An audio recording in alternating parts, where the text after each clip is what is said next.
Hey everybody, welcome to this week's episode of Special Session. I'm your host, Brian Schott, publisher and managing editor of Utah Political Watch.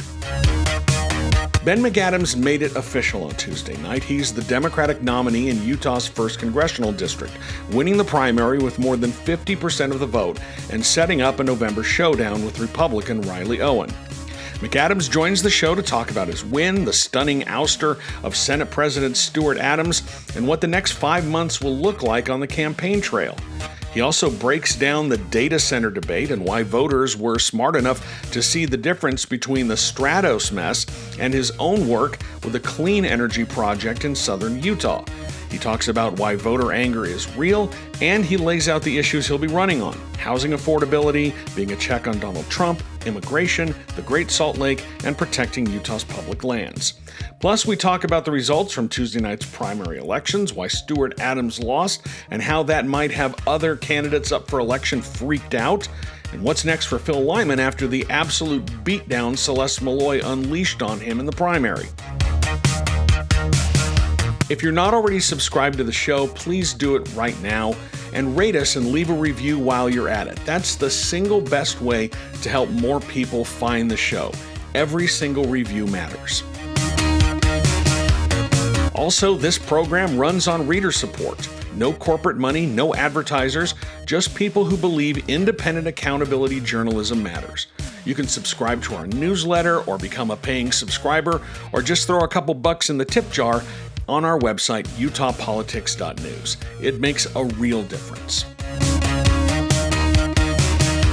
We got a lot to talk about with these election results from last night. We were online for probably, 3.5 hours last night, and it was great. And let's talk about what happened, because we've had a few updates.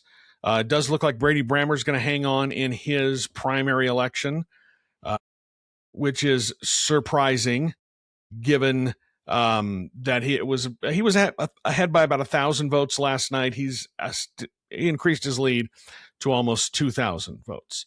Joining me now on the show is Ben McAdams. He is the Democratic nominee in Utah's 1st Congressional District. He won yesterday's Democratic primary in convincing fashion, a much bigger margin than I thought it was going to be. Ben, you actually won with a full majority. You got 56% of the vote, according to the latest results. I thought it would be probably in the upper 40s, but to actually cross the majority threshold is a pretty big achievement. Ben, welcome into the show tonight, and give us your thoughts on last night's win. How are you feeling after that? You've had a day to digest that.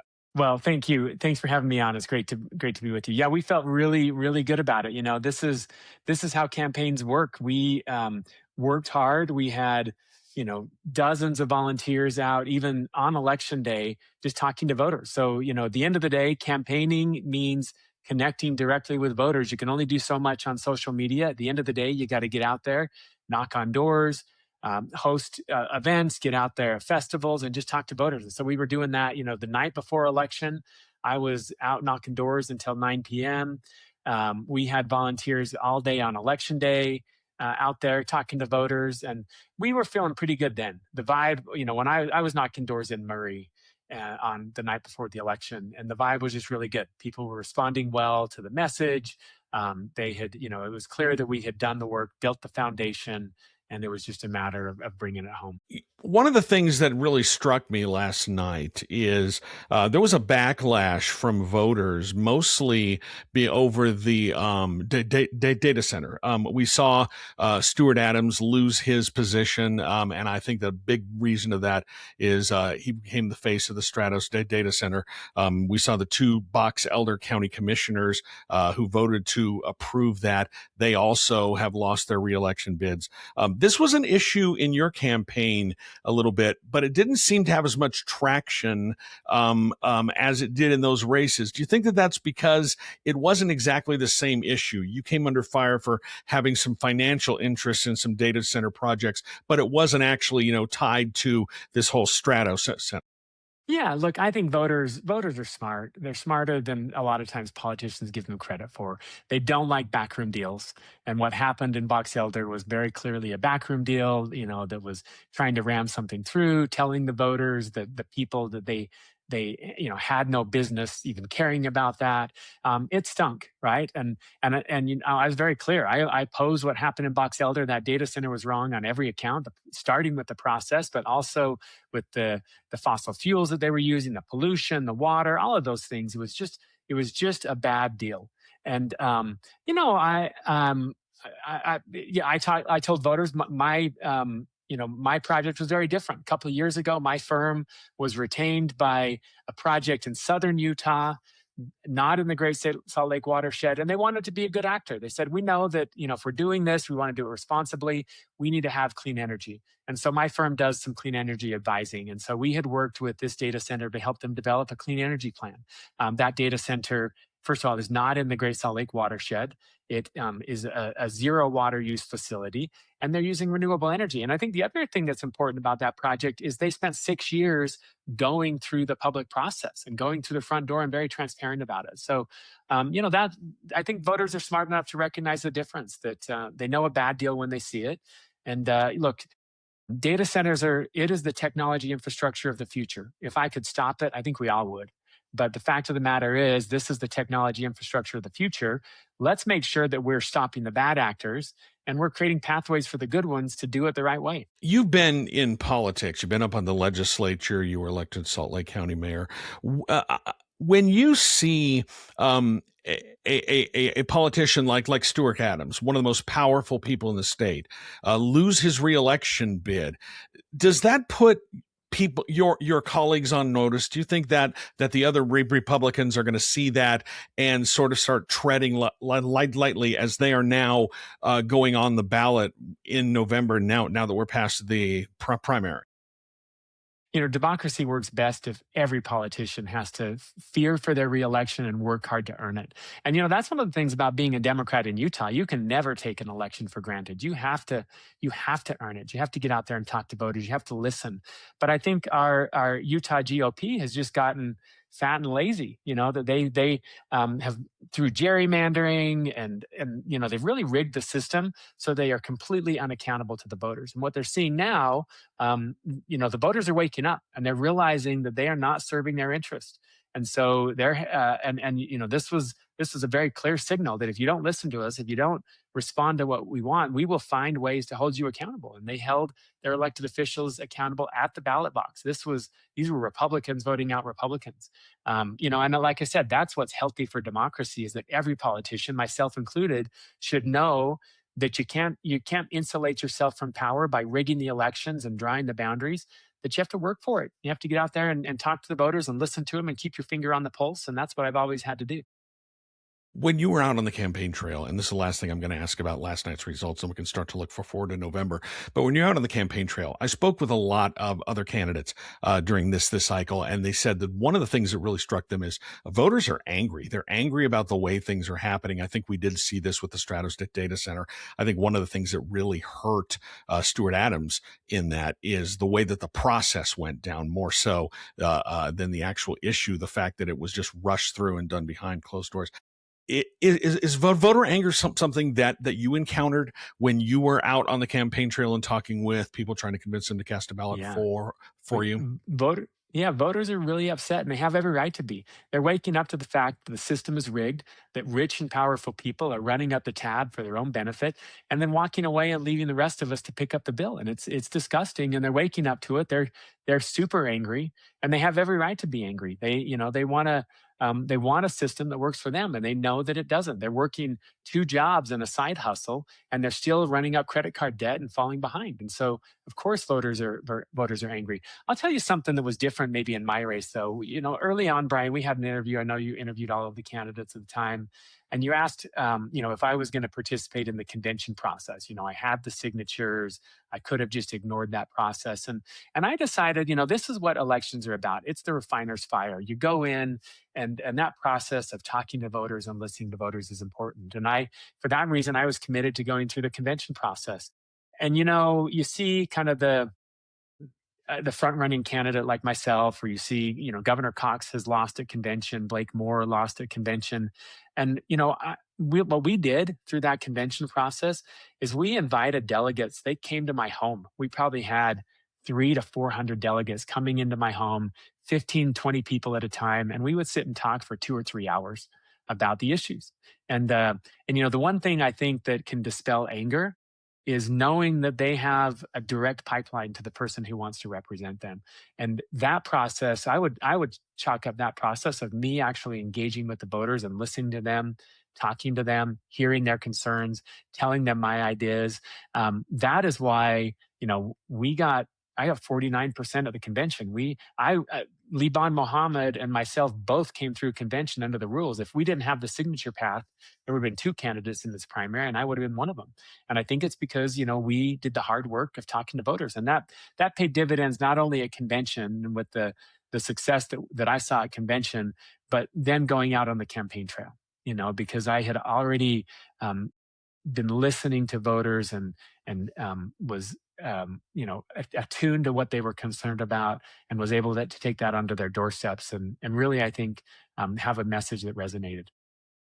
Looking forward as we go towards November, you're going to be facing Republican Riley Owen in that election. What do you think are some of the issues that are really going to take hold in this campaign? I know that affordability is going to be a big one, and President Trump today said that he was not going to sign this major housing bill, which would have helped a lot of Republicans in swing states, in swing seats, who are getting hit on this affordability issue. It would have helped them on the campaign. And I've heard that a lot of them behind the scenes are seething about that. I'm guessing that affordability is going to be a big thing that you want to talk about. But what are some of the other issues that you're hoping to hit on as this campaign really gets going?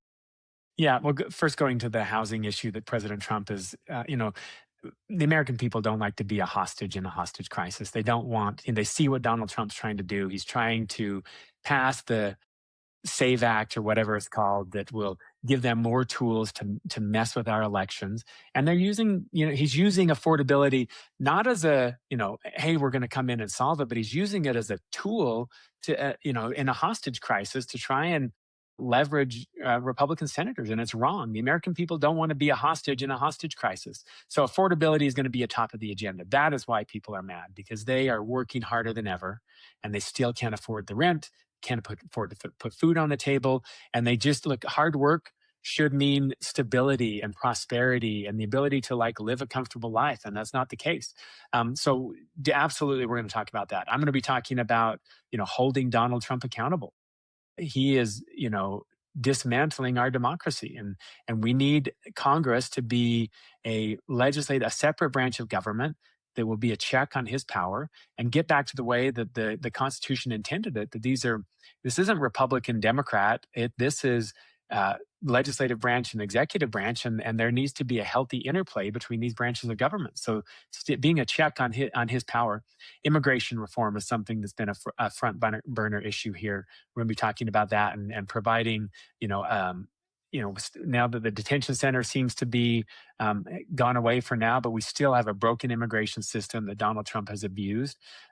So fixing that. The Great Salt Lake is something that I think needs somebody with my background as a problem solver, somebody who charges straight at some of our most difficult issues and tries to solve them and gets solutions done in some of the most difficult environments. That's what it's going to take to get more water into the Great Salt Lake, to save the lake. This is about the air we breathe. It's the place we call home. So looking at the Great Salt Lake, and then I think more broadly, just protecting our public lands. What are we going to do to make sure that people have an affordable place to recreate, to get out with your family and camp and hike and mountain bike? And, I grew up on these lands and protecting them to make sure that we can continue to use them for future generations is something that's important to me. I met Riley Owen earlier in this campaign. I think he's an impressive candidate. This district is not a slam dunk for anybody. It's a mistake to think that just because I won the Democratic nomination, that I'm waltz into this in November. The district, as you've pointed out, Brian, is 25% registered Democrat. It's 35% registered Republican, and the rest are independent and unaffiliated voters.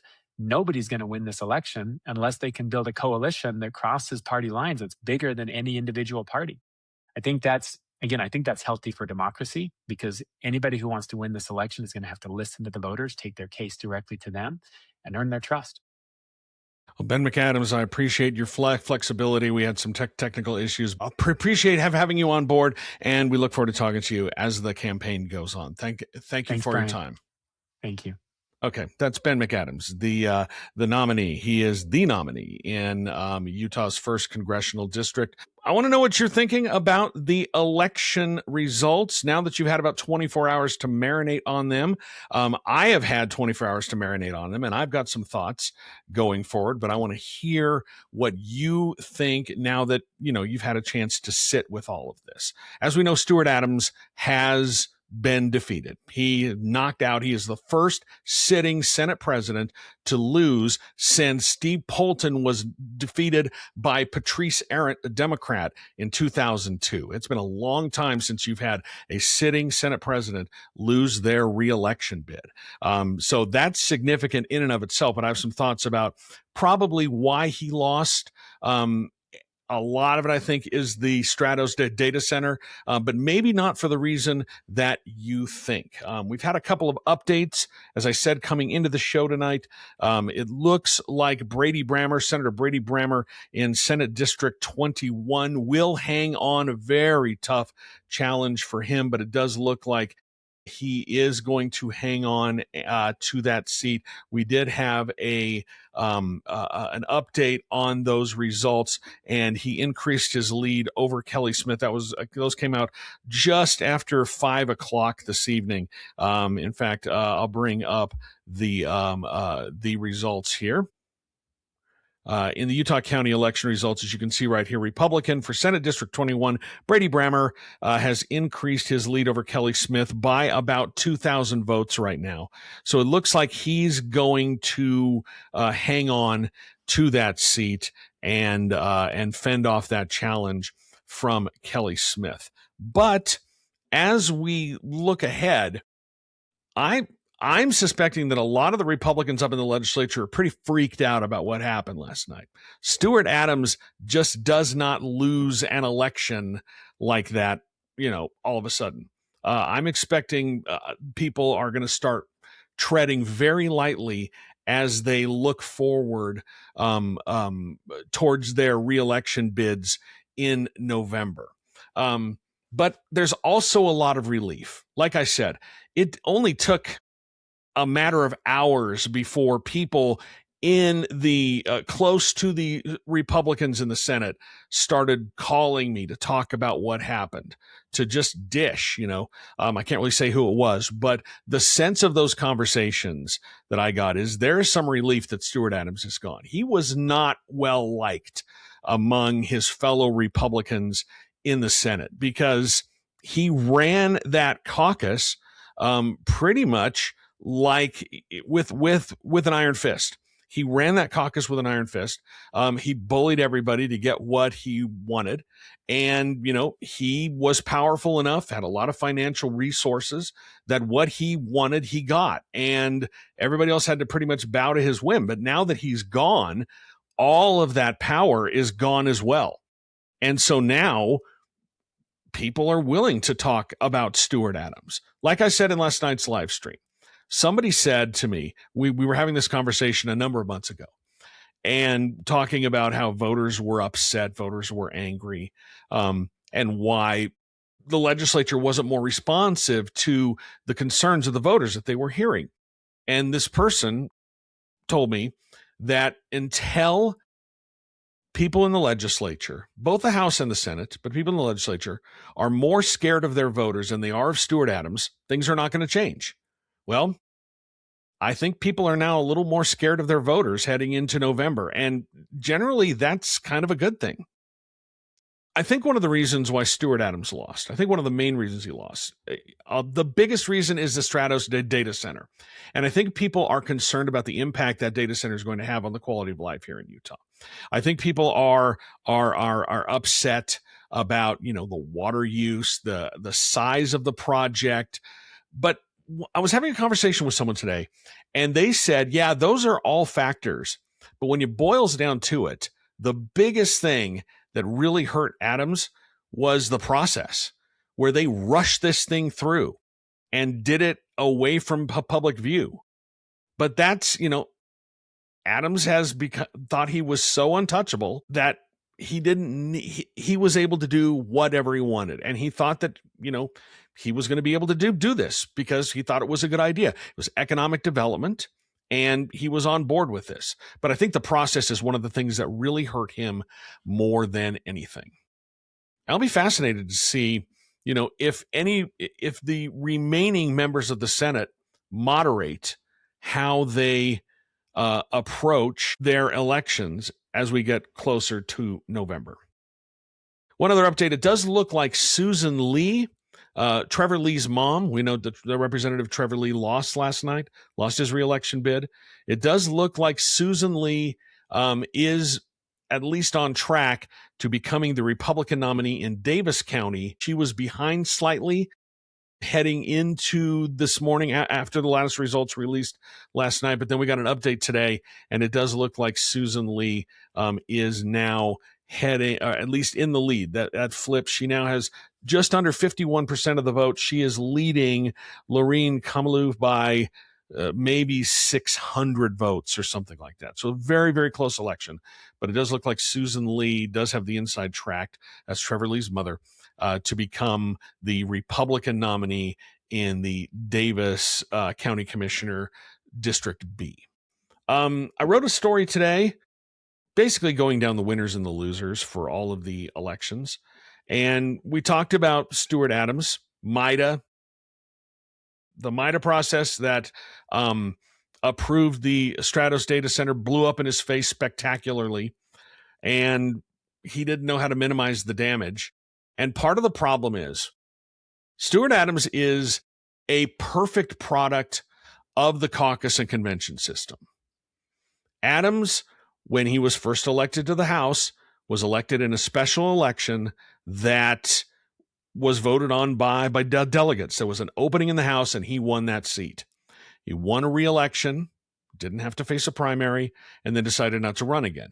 And then when Greg Bell became the lieutenant governor, after John Huntsman went to Washington to become the ambassador to China under the Obama administration, and Gary Herbert became the governor. He needed a lieutenant governor. He tapped Greg Bell out of the Senate, and Stuart Adams won the delegate vote there to move into the Senate. And this is the first ever time he had to rely on getting elected by a wider universe of voters. This is one of those seats that is so solidly Republican that you win the Republican nomination and you win in November, or you have it's almost a done deal that you win in November.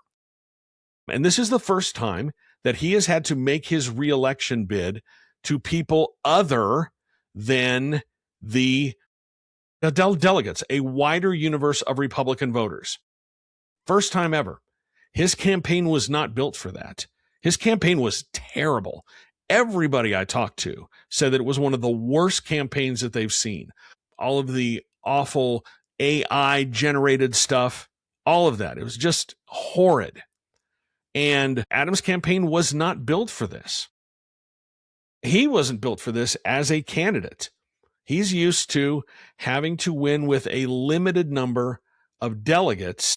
He's used to having to win with just a small number of delegates, win a majority there, win the 60% of delegates, and then win the nomination. And he didn't have to appeal to a larger group. And this is the first time that he's had to try to appeal to thousands of voters.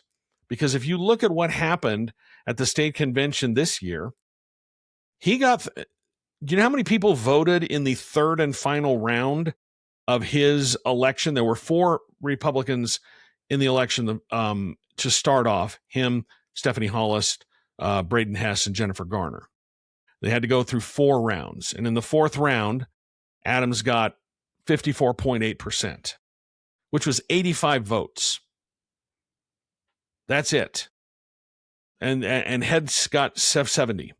So that's 155 votes total of the delegates. That was the universe of voters that he was working with heading, in every election in the past. Not anymore. But in yesterday's election, there were over 21,000 votes cast. So 155 votes versus 21,000 votes. Those are two completely different animals. And his campaign and him as a candidate were not built for that. We're not built for that. So he was behind the eight ball immediately. That's why, when I first saw that he was likely going to be pushed into a primary, I warned y'all. I said this was going to be tough for him. And it was. Also, the two Box Elder County commissioners who voted in favor of the Stratos data center, they also lost. So this is a very toxic issue. And I wonder if people are going to be able to tie other candidates to this going forward. Emma Jolo on YouTube says, I'm disappointed that Nate Bluin didn't do better. I didn't think he was going to win, but having it be close would send a message to McAdams to lean left. The problem is, and you heard Ben say it, this is not a left-leaning congressional district. Yes, it's going to vote Democratic. Yes, it's likely to elect a Democrat, but it's not like one of these blue strongholds that you see in other states. Democrats make up 25% of the electorate. The rest are independents and Republicans. So he's going to have to find a way to put together a coalition among those voters as well. I'm sure that he's going to be a little further to the left than he was the last time he was in Congress. And that would make sense because the last time he was in Congress, he was in a majority Republican district, a very red district. And he had to vote accordingly. But as he said, he knew that his vote to impeach Donald Trump was probably going to cost him his seat in Congress. JK771 on YouTube says, what do you think Adams will do with all of his PAC's money now? Does he seem like the kind of politician who needs to be in an office, or will he retire and fund the people he wants from the sidelines? Well, he can't keep that money. There's a lot that he can do with it, but he can't just write a check to himself. And if you look at what he's used his money for in the past, this is the first time he's really had to spend big on a campaign. In the past, Adams has, he spends his PAC money and his campaign money on travel. He travels around. He still was doing a little bit of that, but, and he would fund some candidates, but he wouldn't give much political support. When he realized he was going to get a primary challenge earlier this year, he donated the largest amount of money from his PAC to another candidate. And it was himself. It was the first time his PAC donated that much money. It was like $45,000, $50,000 to himself. So this is the first time he's really had to use his campaign money on campaigns. First time he's had to use his PAC money on campaigns. For the most part, he spent what was it? He added over $110,000 his PAC spent on advertising, which was an in-kind donation to his campaign. I wrote this today, and I do have to credit Nathan Detroit because he made the joke last night on the live stream. But one of the people who is probably very happy today is Tina Cannon, because she's been fighting with Stuart Adams for 2 years, who's been trying to evict her from her offices so they could build these neat new offices or these fancy new offices for the Republican senators, not the Democratic senators, but the Republican senators, so they don't have to go to the other building. She's still going to have to move. They moved her down to the first floor in the Capitol, which is essentially the basement. It's not the basement. That's where the press room is, but down to the first floor. They're moving her offices down there, but she can take a little bit of solace in the fact that Adams will not be in office when those new offices open up. So he will not be able to take advantage of that because he lost his position last night. The Utah Republican Party, we also talked a little bit about this last night. They sent out those scaremongering texts last night, or the night before the election, attacking Stephanie Hollis, trying to boost Stuart Adams. That was one of the weirdest things that I've seen in a long time. It was clear that happened because Adams was panicking. He was freaking out about his reelection bid, and so that's why they decided to do that. But, now what is that relationship going to be like between Stephanie Hollis and the Utah Republican Party? The Mad Bluebird on Instagram asked an interesting question. Yesterday, you mentioned that Prop 4 could potentially be applied to state districts as well. Is that explicit or implicit in the text? Would it require another 8 years of lawsuits? No. Prop 4 covers congressional districts, the House, the Senate, and state school board. The lawsuit challenging the legislature's repeal of Prop 4 was only over the congressional maps. The judge did not have the discretion to rope in the House and the Senate. I suppose if somebody wanted to file another lawsuit, and had the money to do so, they could probably force the drawing of new legislative maps before the 2028 election.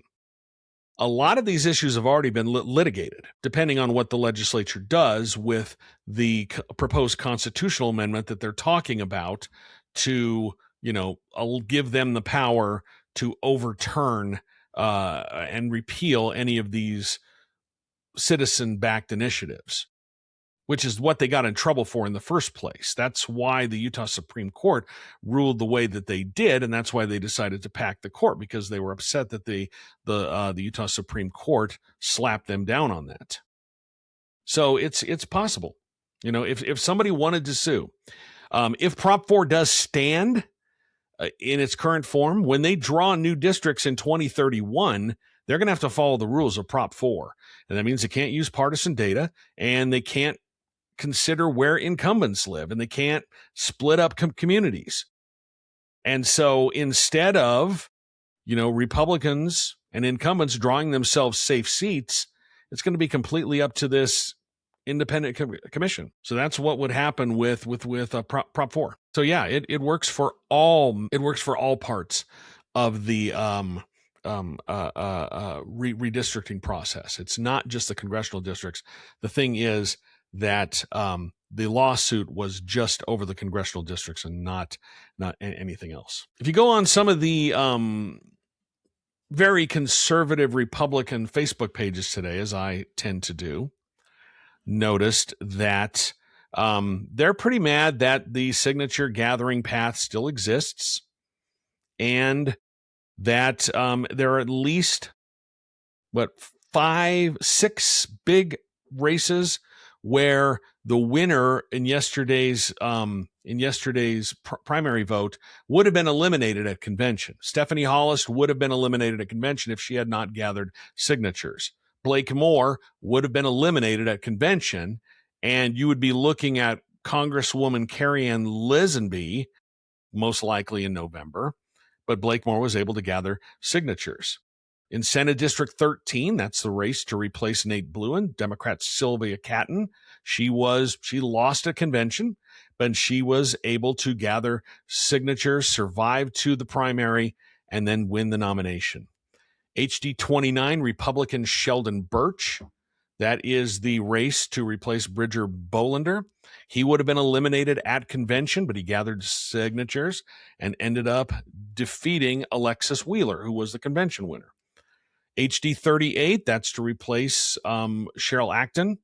Chris McConaughey, the Republican, he would have lost handily at convention to Gloria Vindis. Gloria Vindis was essentially Cheryl Acton's handpicked replacement there, but he was able to get signatures, survive to the primary, and then win.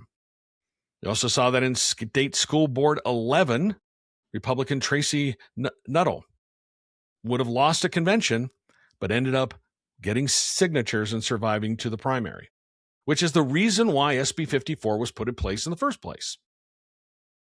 Because they saw what happened to Bob Bennett in 2012. Bob Bennett did not see the threat coming his way, and he was eliminated at the Republican convention by Tim Bridgewater and Mike Lee. Mike Lee actually finished second in that convention, but was able to advance to the primary. And that's why we have the signature path. And Republicans, they want to get rid of it because you have people that they people who don't have to listen to them, people who don't have to listen to them winning these Republican nominations, and they're quite mad about it. Now, on the other hand, there were a number of convention-only candidates who ended up winning the primary, winning at convention, but then faced a signature gathering opponent and were able to win the nomination.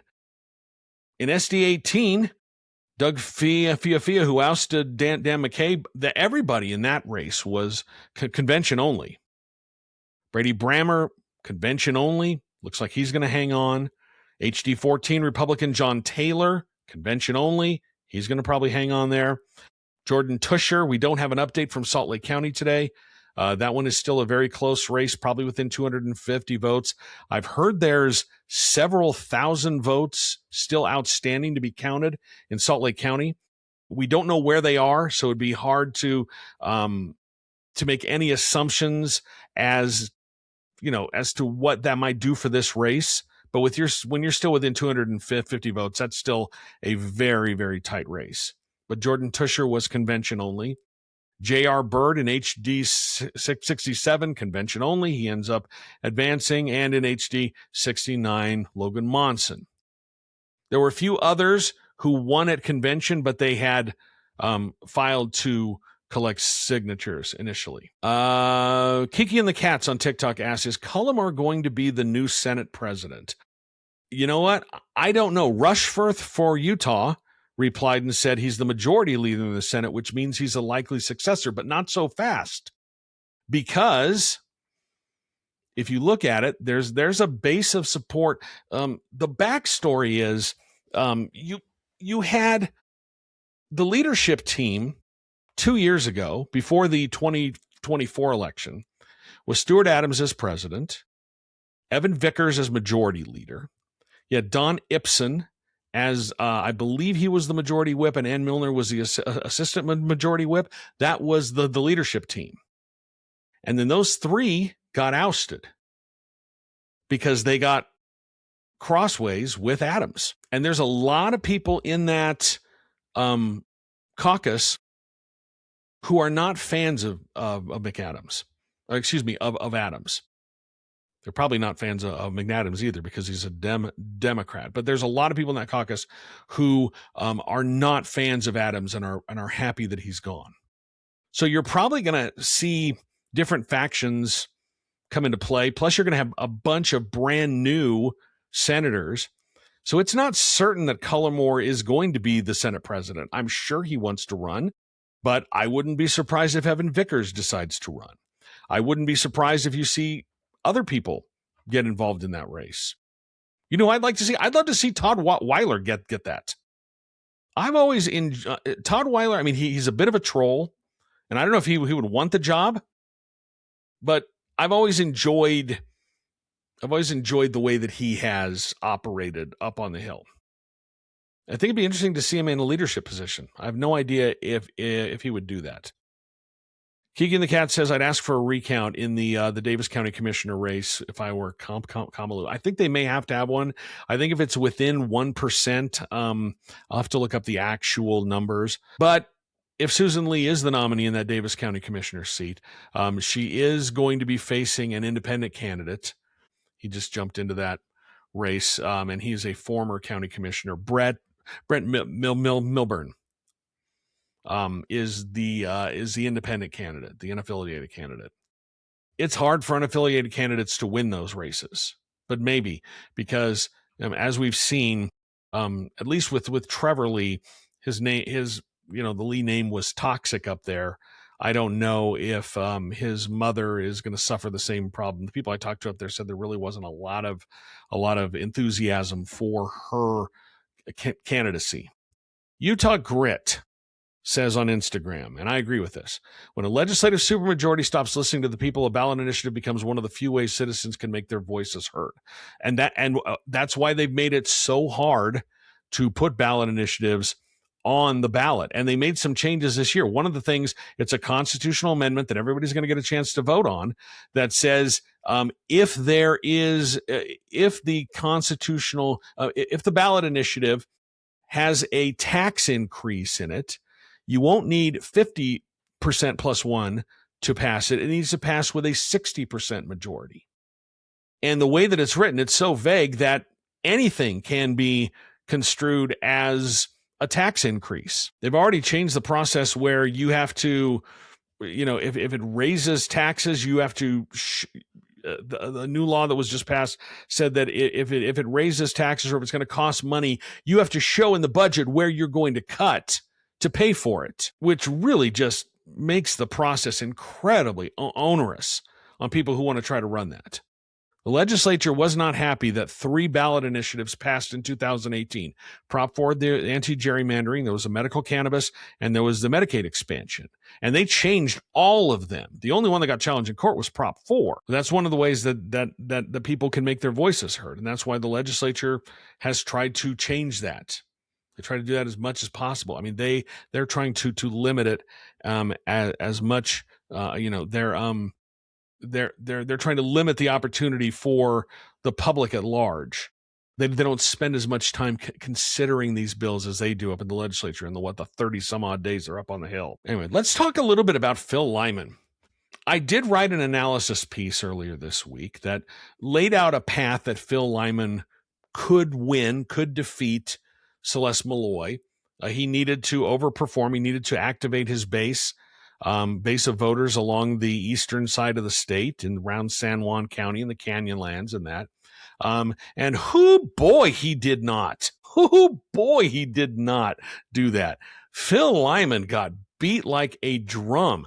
Celeste Malloy defeated him in every county except for San Juan County. And her margin of victory was 20 points or more in every single county except for Grand County, where she beat Lyman by 18%.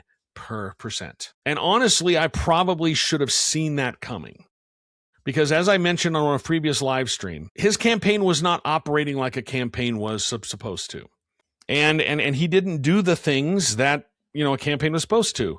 Lo-Fi Mexican on TikTok has it exactly right. Phil Lyman spent this whole year shit posting on Facebook instead of campaigning to get the job. Yeah, exactly. And Facebook campaigns just don't work. You have to go out and do the things, the blocking, the tackling, the nuts, the bolts that you need to actually win. And he didn't do that. And he spent a lot of time listening to his very, very enthusiastic supporters. The problem is there's just not enough of him, or they weren't in the right area. Because you remember, he lost at the state convention, which really shocked some people. He got a lot of loud cheers at the state convention, but those people couldn't vote for him because they weren't in his district. But Phil Lyman got whooped. And as I pointed out, this is the 4th election that he's lost since 2024. He lost the gubernatorial primary to Spencer Cox. He lost his write-in bid for governor. He lost the election to become the Republican Party chair. And then he lost this one. So what's next? Well, he's already said he's going to run for governor in 2028, but there's absolutely nothing that he can take away from this election that makes him think he can win a run for governor. Nothing. And if you get people like Jason Chaffetz and John Curtis in the race, Phil Lyman he benefited from being in a one-on-one competition against Spencer Cox at the Republican State Convention, and there was a lot of delegate dissatisfaction with Spencer Cox. He's not going to have that next time. It's going to be a multiple candidate race.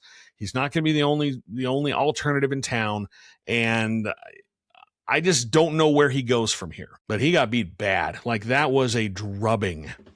That was a really, really bad loss for Spencer or for Phil Lyman. Infinite Narwhal on YouTube asks, will the 3 new additions to the Supreme Court be enough to neuter Prop 4?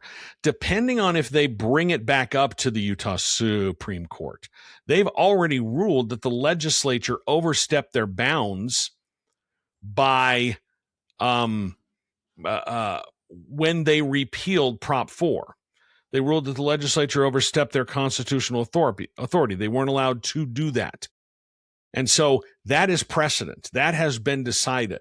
There are probably some other constitutional issues, but I think the cleanest thing the legislature could do is try to pass the constitutional amendment that says that they have the power to repeal these citizens' initiatives, which is what the Supreme Court said that they couldn't do. But after what happened last night and Stuart Adams losing, I don't know if they're going to try that. They might, but do they really want to open up another lane for angry voters to come after them? Because they're already mad about the whole process.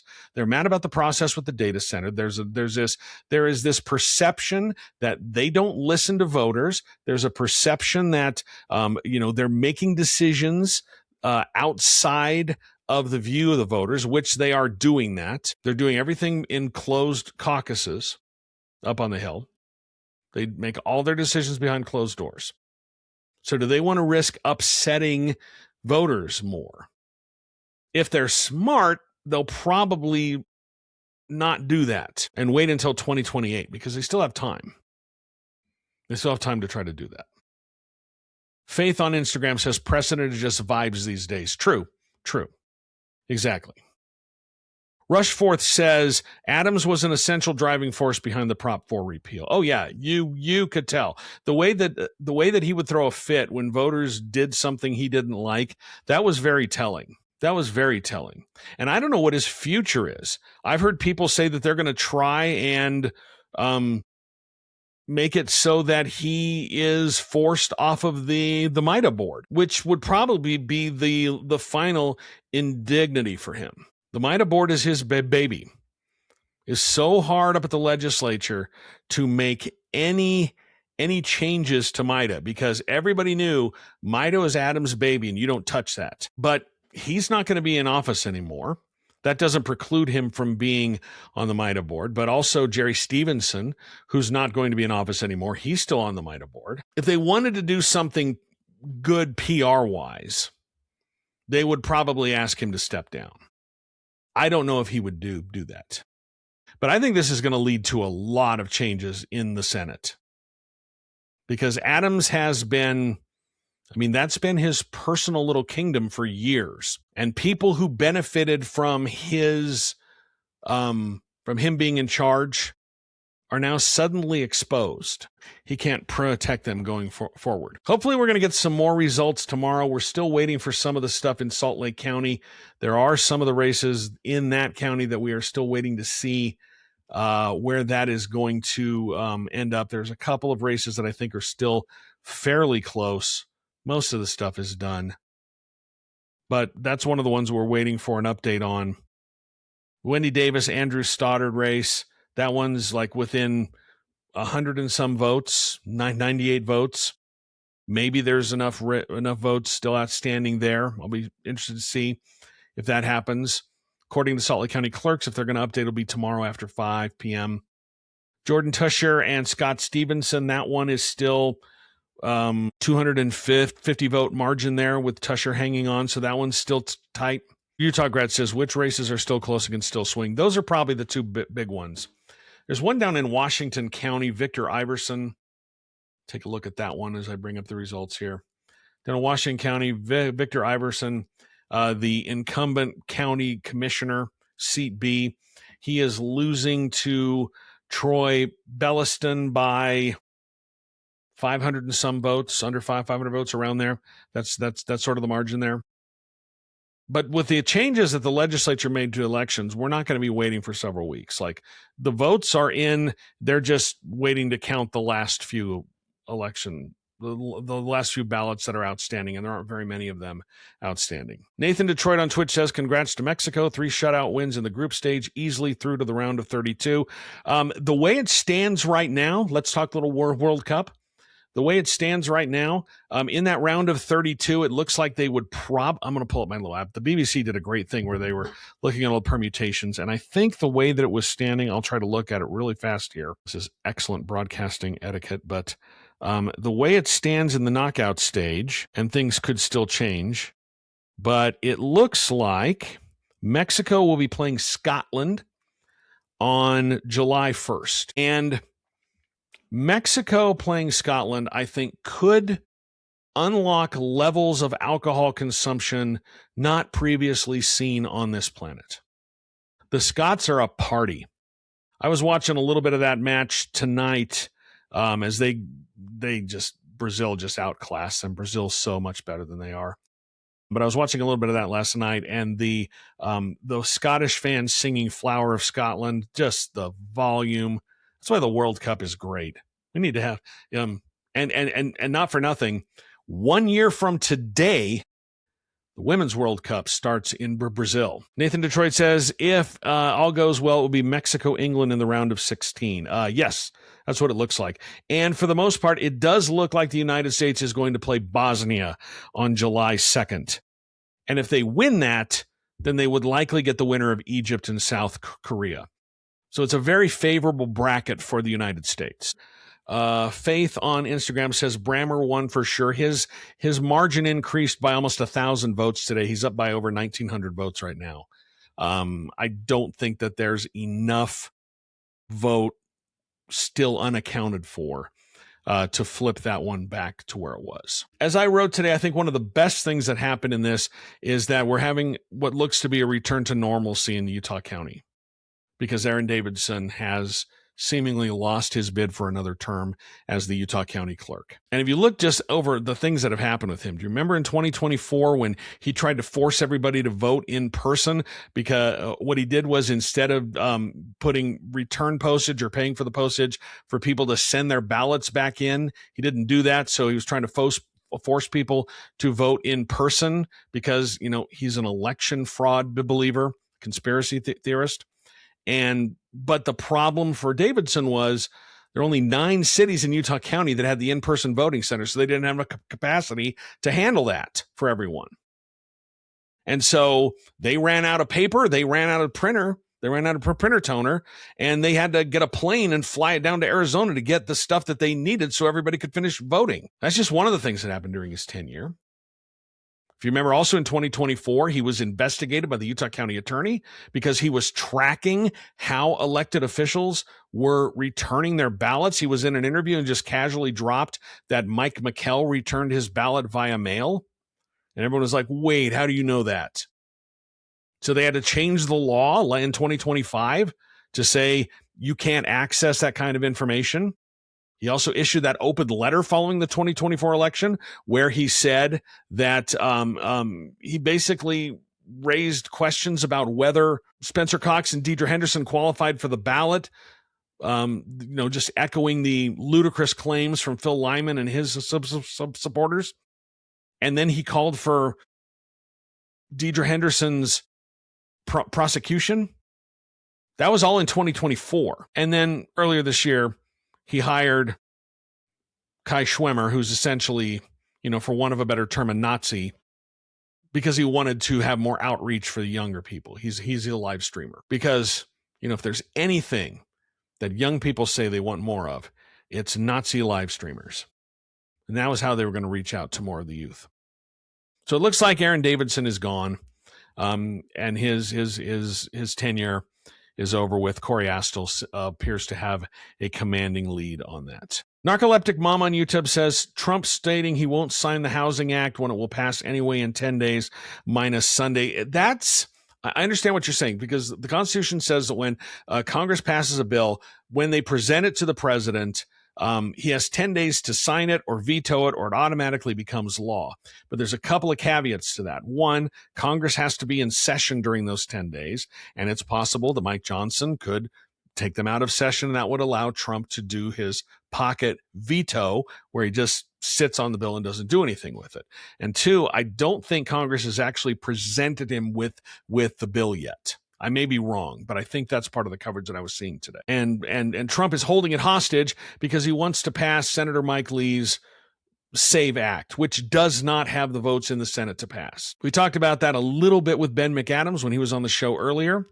Talked about how this is addressing the problem of affordability that a lot of people have said, a lot of voters, this is a big issue for voters. Things are way more expensive right now. People cannot afford housing. So this housing bill that's supposed to help with affordability, and Trump is sitting on it. And the analysis I've seen is there's a lot of Republicans in vulnerable seats in November who are probably very mad that this is their opportunity to go back to their constituents and say, look, we did something. This bill passed with massive bipartisan support. But Trump wants his election crackdown bill, and so he's holding it hostage. We'll have to see how that plays out. The problem is you're depending on Mike Lee to try to shepherd it through, and Mike Lee doesn't have the juice to get this bill passed. He just doesn't. Lo-Fi Mexican says, I'm wary of Corey Astle becoming county clerk. I ran against him for Lehigh City Council a few years ago, and have been watching him run for any office possible since. He finally won one, but I'm glad Davidson is. I am, I didn't have a rooting interest in that race, but I was very alarmed when Davidson was elected because I had covered him for a long time beforehand. Vaccine conspiracies. I remember when he was at the Utah County, he showed up at a Utah County Commission meeting and they were talking about an outbreak of monkeypox, and he said some pretty outrageous things. Narcoleptic Mama says, but it's overwhelmingly supported by both sides. Yes, this housing affordability bill, it passed with overwhelming bipartisan support in both chambers.